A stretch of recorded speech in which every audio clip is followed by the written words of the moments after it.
नागिन का दूसरा एपिसोड जहां प्रथा और साथ में महक चहल यानी कि जो शेष नागिन बनी है उसके इर्द गिर्द ही पूरी कहानी घूमती हुई नजर आ रही है। सिम्बा का किरदार और जो है ऋषभ और उसके साथ उनके छोटे भाई रितेश के किरदार को जो है इंट्रोड्यूस कर दिया गया। कहानी और आगे बढ़ी। रितेश और ऋषभ की शादी जिससे उनकी मदर यानी कि सुधा चंद्रन कराना चाहती हैं उनको इंट्रोड्यूस किया गया। तो इस तरीके से आज का एपिसोड जो है आगे बढ़ा।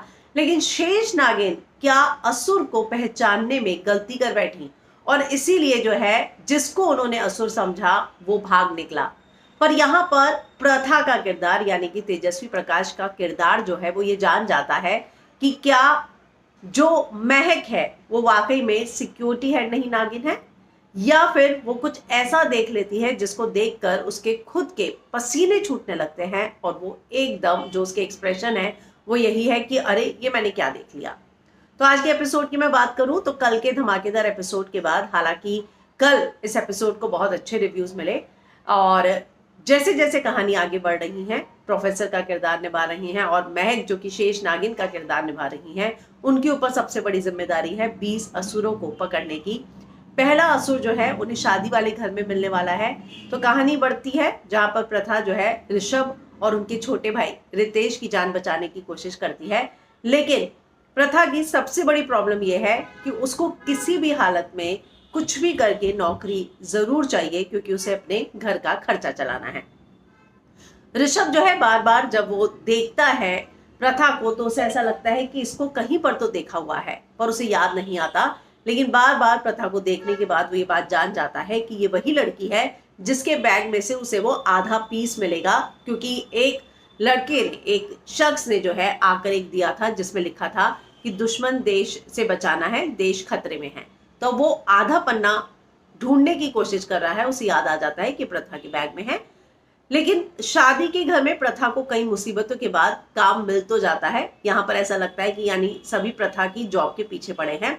पर मैं एक बात कहना चाहूंगी कि तेजस्वी प्रकाश की जो एक्सप्रेशन है वो वाकई में बहुत ही सिंपल सादगी भरा जो है उन्होंने काम किया है। लेकिन तेजस्वी इस कैरेक्टर के साथ बहुत ही अच्छे से जस्टिस कर रही है। जिस तरह की तेजस्वी को हमने बिग बॉस के घर में देखा उससे बिल्कुल अलग और अपोजिट जो है तेजस्वी इसमें देखने को मिल रही है। उनकी एक्टिंग वाकई में कमाल की है। महक चहल, मतलब महक के ऊपर बहुत बड़ी जिम्मेदारी है इस शो की और महक जिस तरीके से अपने किरदार के को जस्टिफाई कर रही है वो वाकई में काबिले तारीफ है। हालांकि सिम्बा का कैरेक्टर अभी उतना डेवलप नहीं हो पाया जितनी मैं उम्मीद कर रही थी, पर 2 एपिसोड्स में तेजस्वी का किरदार और महक का किरदार जो है बहुत अच्छा खासा उभर कर निकला है। ये समझ में आ गया कि जो ऋषभ की मदर है सुधा चंद्रन काफी स्ट्रिक्ट, खड़ूस जिसे कहा जाता है उस तरह की मदर है।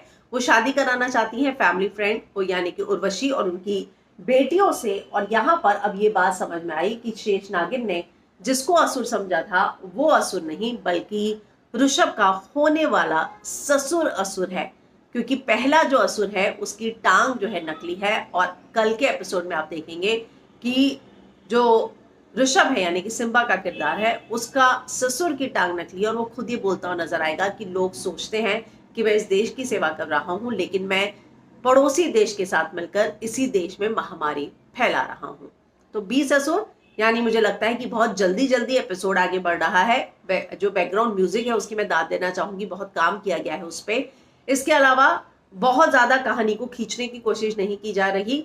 जल्दी जल्दी मुझे लगता है कि इन सभी असुरों को इंट्रोड्यूस किया जाएगा जिससे शेष नागिन अपना बदला लेती हुई नजर आएंगी। लेकिन कल के एपिसोड में क्या होगा जब तेजस्वी ये जान जाएगी कि महक का किरदार एक नागिन का किरदार है, क्योंकि जिस पॉइंट पर हमने देखा, कल देखिए एपिसोड खत्म हुआ है उसके बाद लोगों के बीच एक्साइटमेंट बढ़ गई है कि आखिर कल के एपिसोड में प्रथा ऐसी कौन सी चीज देख लेती है जिसको देखकर वो इतनी ज्यादा सरप्राइज लग रही है।